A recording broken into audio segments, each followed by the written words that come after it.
What's up, gamers? Dreamcastguy here, talking today about some very upset Halo fans because it seems like there's this very potent rage building inside the Xbox community. And here's the thing, I actually think they're right. Now, this is going to be a very fun topic, but I want to look at a variety of sources, a lot of different viewpoints of this entire situation. But let's begin with the facts. This week has been very, very chaotic for Halo fans. First, they got a Halo release date for Infinite. That's pretty fantastic. But additionally, we did get news like this. Halo Infinite, when it comes out in December, is not going to have campaign co-op or Forge at launch. Now, Forge is something the fan community loves a lot. Forge is basically the create a map system. It allows you to go in, place boxes, place objectives, and create some very good custom game types. It's something that really adds to the replayability to the online aspect of Halo games. I think it's part of the reason that you can go online with classic Halo and people are still playing it because it's that popular, and people like that they can, basically build other game modes from other games inside of Halo. Now, what's going on here is that it sounds like what's going on is that 343, the developers of Halo Infinite, they're really trying to just craft this to make sure it is as ready as possible for launch. They did say that this is actually coming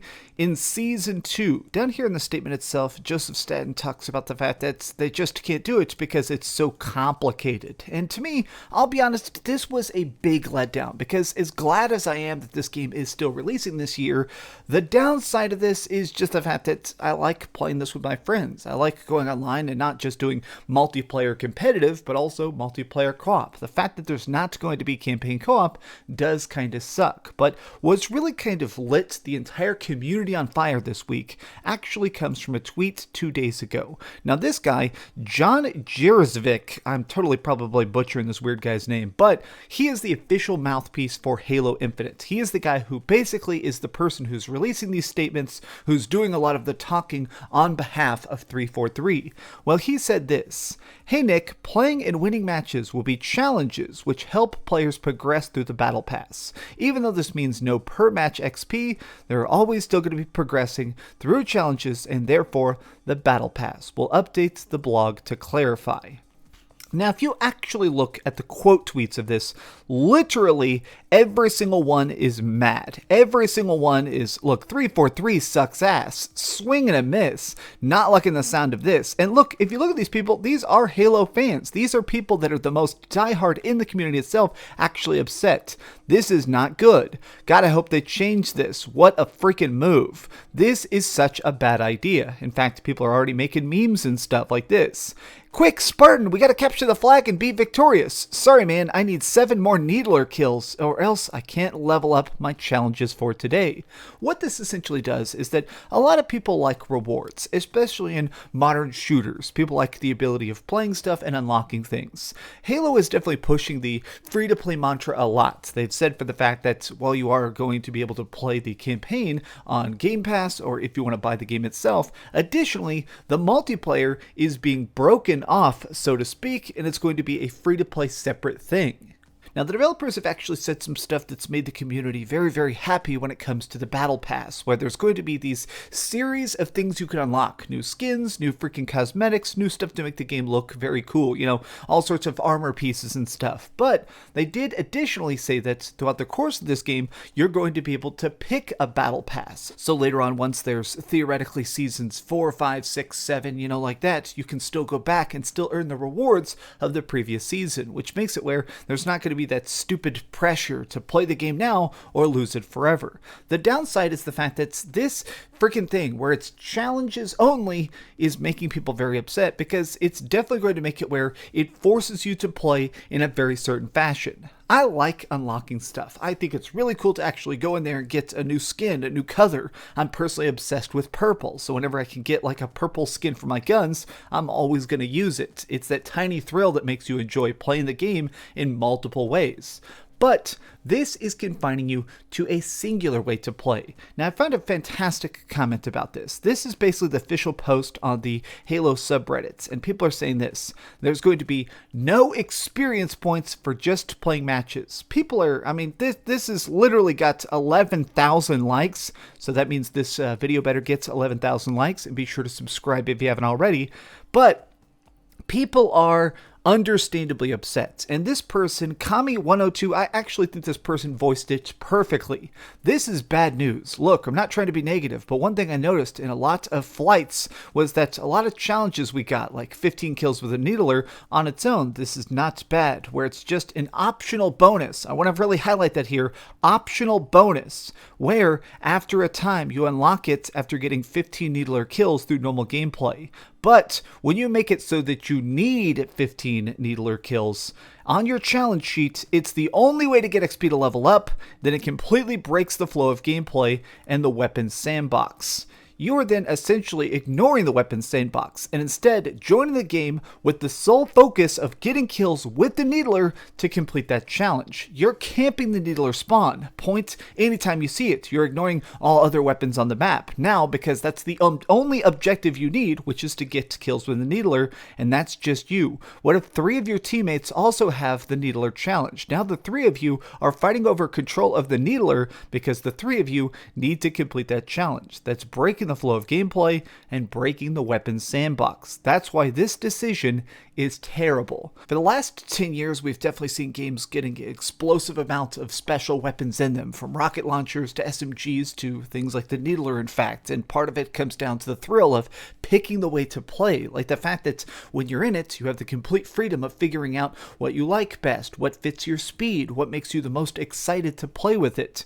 So constricting people constricts the enjoyment of the game itself. Like, let me give you an example. Recently, I've been playing a bunch of Splitgate. I'm actually working on a separate video about it. This game is a complete Halo ripoff. In fact, the developers even say this. I'm not meaning this like as an insult.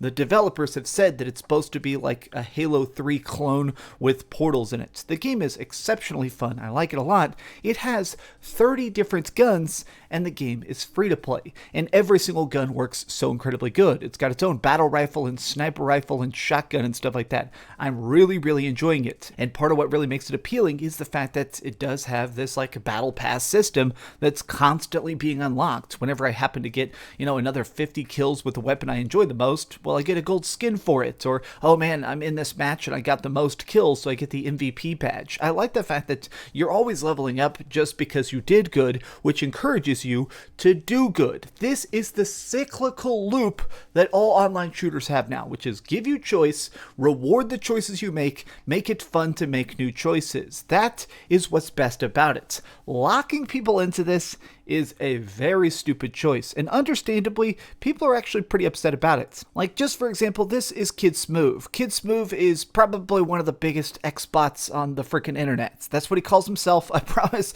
I'm not trying to not say one of those Xbox trash. I'm not making any PlayStation memes here. I'm just saying that he is referring to Halo Infinite as dead on arrival. This guy is literally the Xbox guy. Like, look at Kid Smoove's picture. Look, I'm just saying, the guy playing an Xbox, this guy, if this guy is saying that freaking Halo Infinite is dead on arrival, that's a bad sign. This guy is your target demographic. This is the dude who's gonna buy the crazy collector's editions and line up to try and get all the freaking Master Chief controllers.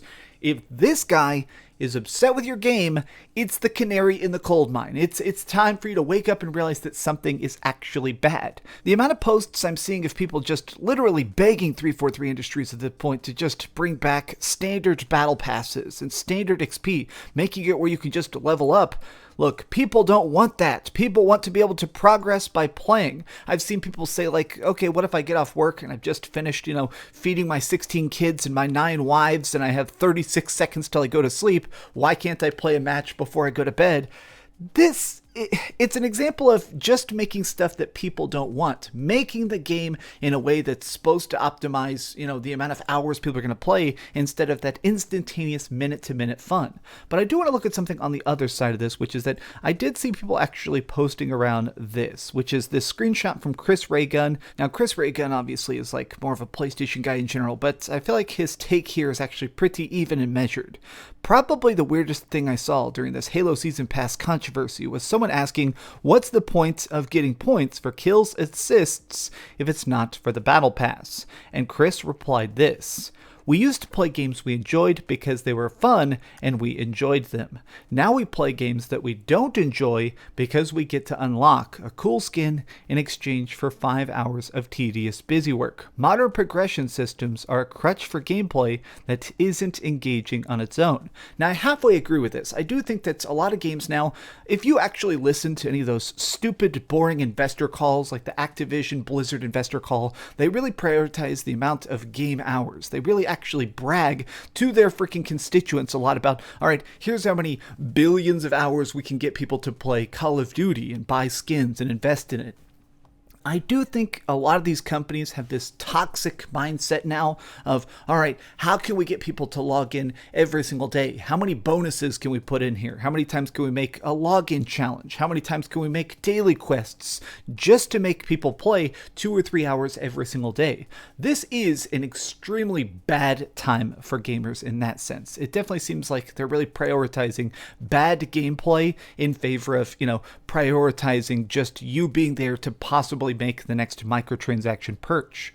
This is extremely toxic, and now I feel like this forced progression system is starting to look bad to the Halo community. Now, part of this is just the fact that people are so excited for Halo Infinite. The flights were incredibly popular. The multiplayer seems to be incredibly polished from the bits I've played so far. People seem to be, very shockingly, super, super happy with Halo Infinite as it is. It's just the fact that these tiny features just seem like such a weird corporate disregard of the fans' wishes. As somebody that reviews a lot of games and actually beats a bunch of different stuff, in fact, as crazy it is to think about, I beat 3 video games this week, I think the thing is that the more you put up these stupid obstacles, the more you just press the brakes and say, stop, you're not allowed to do that, it hurts the game itself. And I think it's making a confusion in a sense to the community itself. Okay, so you're going to think I'm crazy for this, but let's end this video with a hater tweet, which is the only way to phrase this, but this guy is called Real J-Dub. Real J-Dub, this guy pretty much hates Xbox. He is definitely somebody that considers himself to be definitely a Sony pony in general.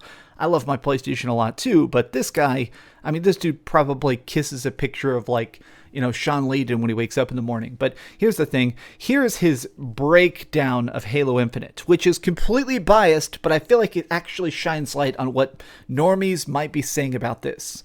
No XP progression, no co-op, no assassinations, no forge, no ray tracing, no native 4K, no next-gen graphics, positive 343 Industries' last Halo game, free to play, and last Halo ever. And then he posts this picture of Aaron Greenberg looking ridiculous.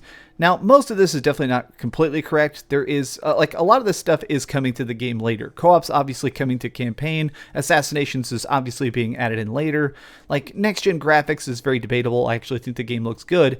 But my thought is that these tweets, as insane as they are, this is some tinfoil hat conspiracy stuff, it makes me nervous because I feel like this kind of toxic ideal has a habit of spreading. I feel like if this guy is saying that, somebody's going to accidentally repeat it. I feel like this toxicity is beginning to seep into the Halo community more and more. I think a lot of people that bought an Xbox Series X and are happy with it are kind of still sitting here and saying, okay, when is it going to be worth it? When am I going to get that exclusive, crazy, gigantic Xbox experience that I deserve? And every feature that's missing, every time there's something in here that's just not quite right, it's going to leave people feeling extremely let down. But what do you think about this? Have you had a chance to look into all this? Do you think it's actually pretty interesting, or do you just not care because this is just the console wars turned up to 11? Tell me your thoughts in the comments down below. If you enjoyed this video, please give it a like, share with your friends, and subscribe if you haven't already. But do me the biggest favor of all, and keep dreaming. Thanks so much for watching that video. If you want to see something else, you can always click this link to see what I put up last, or, subscribe and see what's coming up next. Also, I promise that whatever I do, it'll try not to suck.